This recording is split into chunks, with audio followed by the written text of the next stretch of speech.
What's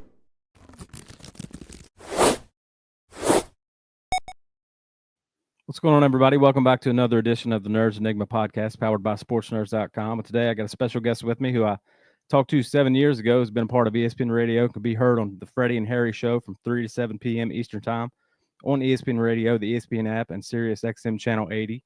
Freddie Coleman. How you doing, man? I'm good, brother. How's everything with you? I was glad to have a chance to be hanging out with you again. It's been a while. It's been 7 years since we last spoke, and a lot has happened. Like we talked beforehand, a lot has happened in my life, and you were an inspiration to me, and that's part of the reason why I wanted to bring you on last time as well. So, lots been going on. Yeah, well, put it this way: as long as you keep things going on and you keep on keeping on, then you're definitely going to be staying ahead of the curve, no matter what kind of curveball life can throw at you. I do feel like I always have my hand in many different cookie jars, though, and it's hard to juggle everything, but you just got to keep grinding, I guess. Right, no doubt about that. And as long as the cookies are still in the jar and you can reach in and grab something, then that's not a bad jar to be a part of. That's all that matters, I guess. So I always refer to you as a guy who knows a little bit about everything. So we'll touch on a few subjects today, not too much. But first, I want to talk to you about, the people that you've been able to talk to over the years, and then we'll get through your journey to ESPN Radio and all that. But I want to talk to you about the names that you've been able to talk to, like Ice Cube and Larry Holmes and Kareem Abdul-Jabbar, Venus Williams, and all those. And just, is there something that can be taken away from each of those to boost your own growth as a professional? You can always find inspiration from people when you have a chance to ask them about their journey, and they're more than willing to share that journey, whether it could have been a hard time, it could have been cobblestone roads, or it could have been smooth sailing. You can always find that inspiration from somebody who's been able to achieve any kind of pinnacle in their chosen profession, or at times how the profession was able to choose them. That's always been the most wonderful thing, Josh, having a chance to speak with anybody of that ilk, because they're willing to share exactly what they're all about, because they did not want to share it. They would not put themselves out there as transparent and be as transparent as they should be and as they possibly can be. That's always the one thing. I always try to find the human behind the human when we have them on our show. And plenty of times when you do that, and if it's not the same old questions that they're used to either hearing or trying to have to answer, you'd be amazed how much they'll just lie and be willing to share those stories and share those journeys about them. So for you at a young age, Keith Jackson was one of your inspirations, right? No doubt about that. Absolutely. What was it about him? Because obviously he had a great voice, and what is it about him that you kind of gravitated towards? He just felt like that you were part of a really cool invitation, that each and every Saturday when he did college football, you felt you were part of the Keith Jackson fan club and everybody was going to be welcome. It was that warmth and that soothe of his voice, for example, but it was also how everything felt bigger and small at the same time, where it could be a big game and he would have the whole grandeur of the whole big game, but you were invited in. It didn't matter where you were looking at the game from or where you were coming from, what kind of environment that you were a part of. You felt that Keith Jackson, if he made it okay for you to come into his space, then everything was going to be okay. And I think any broadcaster has that kind of relatability, in addition to that credibility, that goes a long way with the audience. And that went a long way with me when I was younger. The first time I was able to hear Keith Jackson do a football game or a basketball game or a baseball game. Who was another name for you in your past that you used as inspiration for your journey to ESPN and how everything came full circle?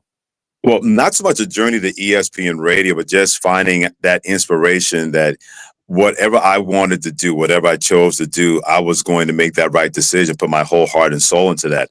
So there are plenty of people in the broadcasting profession that allowed me to feel that way. One of my favorites that I think should not be lost to history is Art Russ Jr., because he was the first sports talk radio show host in New York City.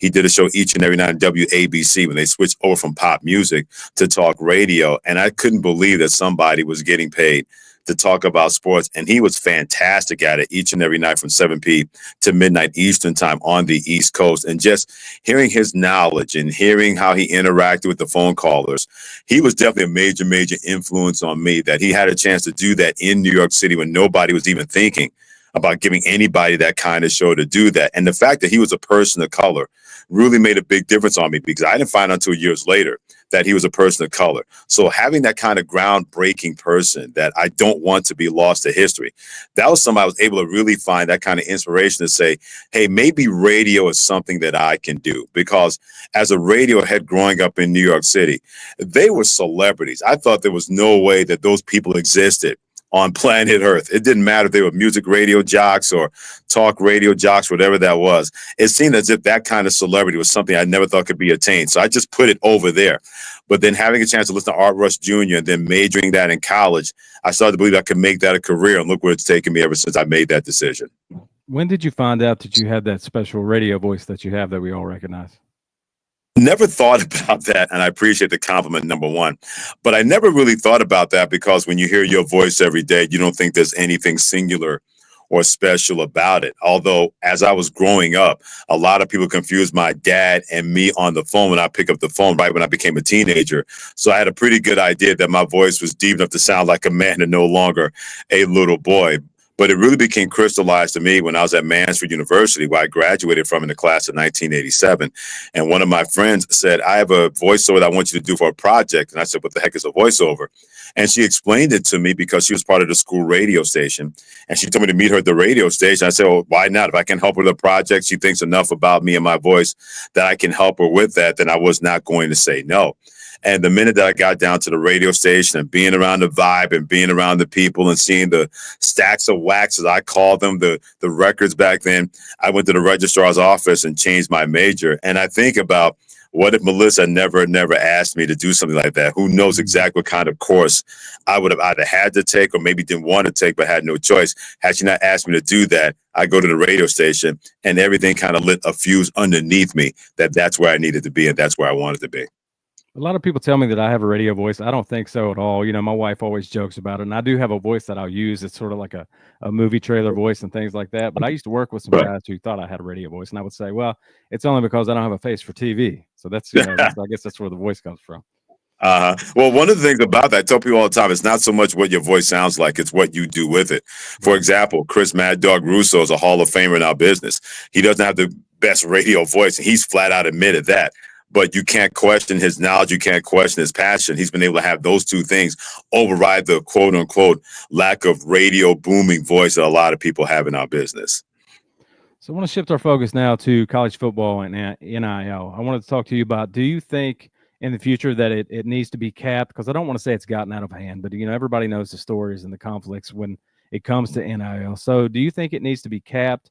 Do you think the transfer rule needs to change to maybe one transfer or two, or you have to sit out a year? And also, do you think that, you know, one day we may see a conflict of interest when the quarterback might be making $2 million and his guard, someone that's got to protect him, is making $2,000?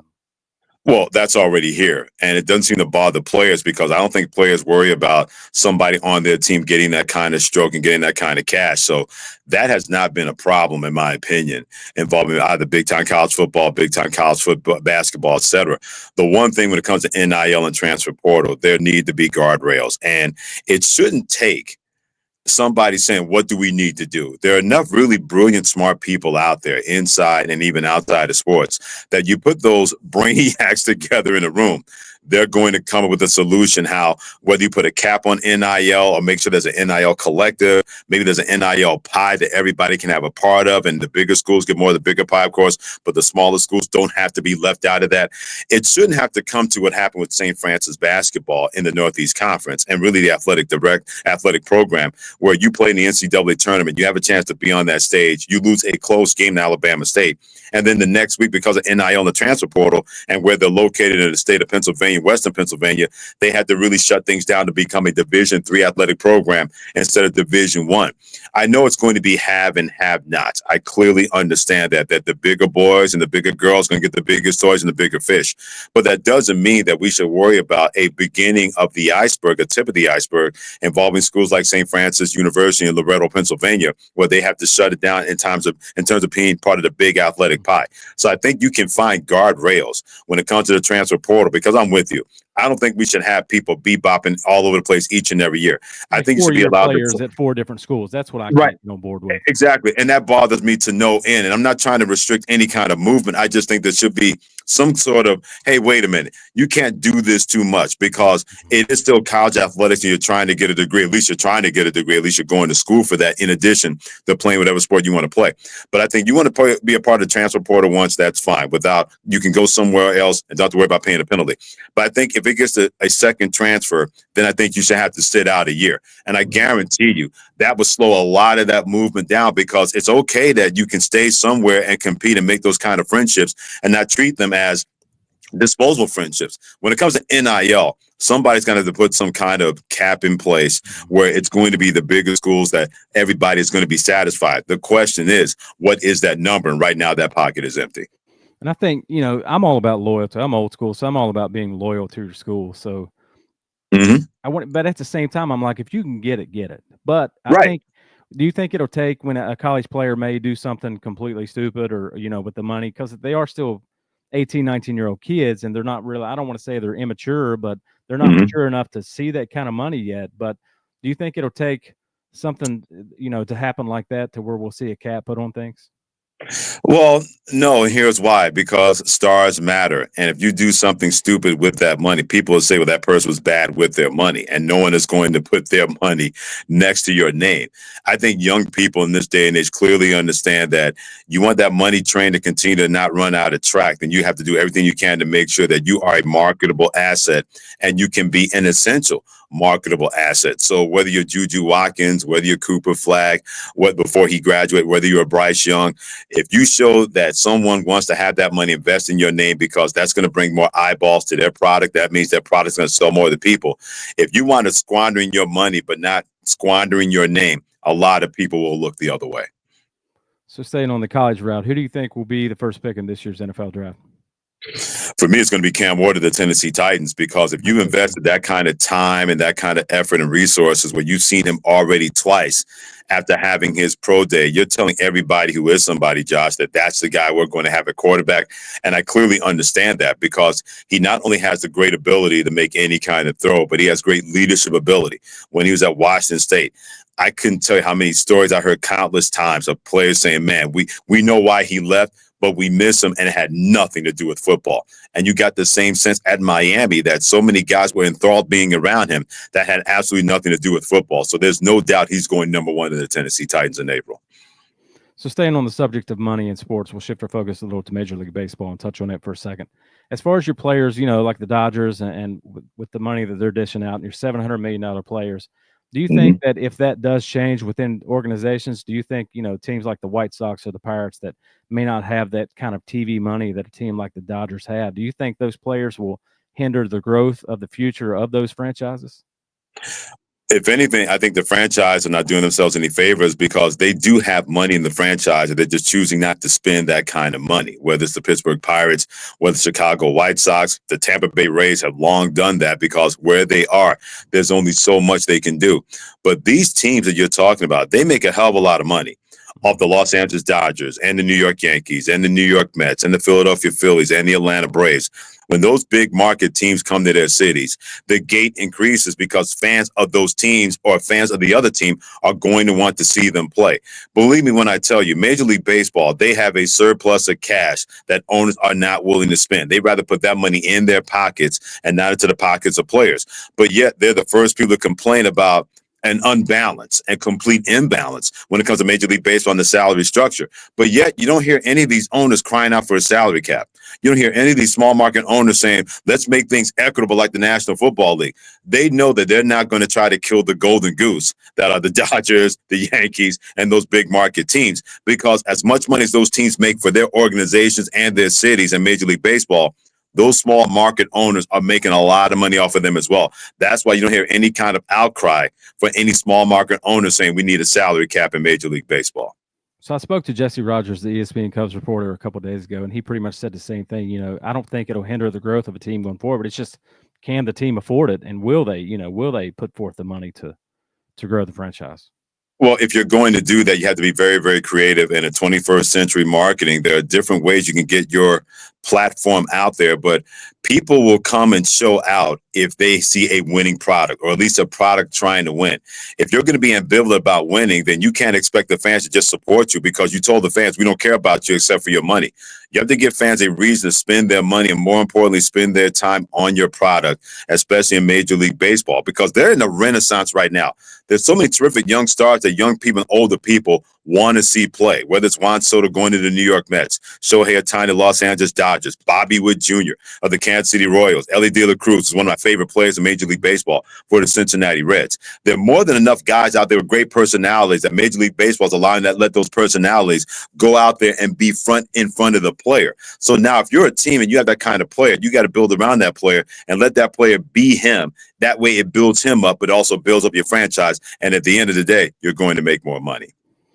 So going back to your journey through your years of ESPN radio and things like that, what are some, obstacles that you had to overcome on your way to where you are now, and how did you overcome those?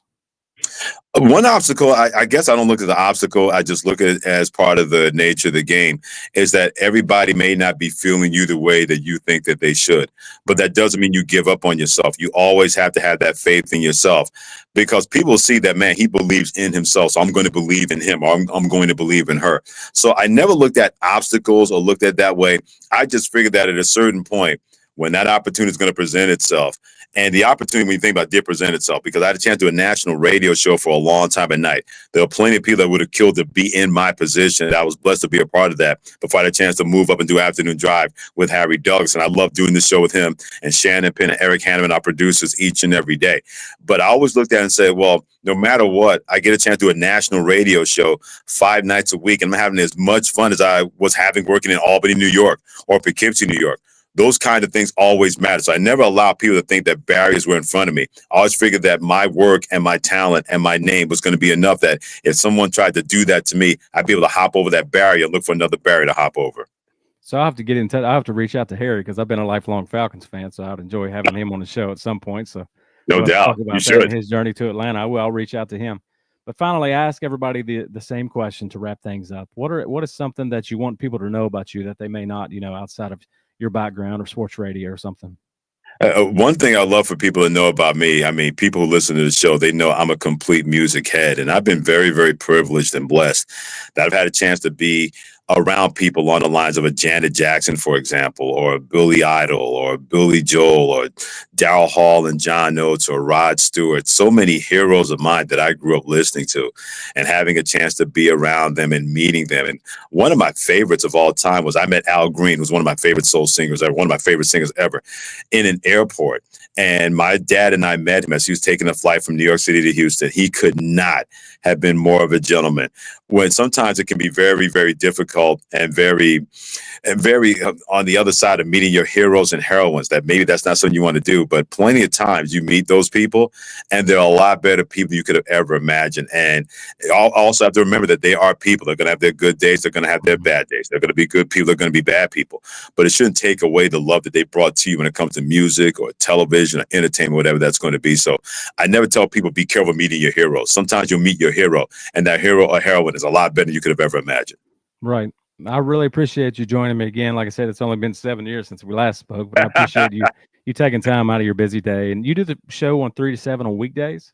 Yeah, Monday through Friday, 3 to 7 on ESPN Radio, the ESPN app, Sirius XM Channel 80, as well as tune in and always tell your smart speaker to play ESPN Radio. Freddie, thank you so much. I'd like to have you back on at some point as well. Yeah, let's not wait 7 years. Let's do it sooner than soon, okay? I hope we don't. I think it'll be sooner than that, because I'm going to keep it going this time. No doubt. Thank you, Josh. Thank you so much.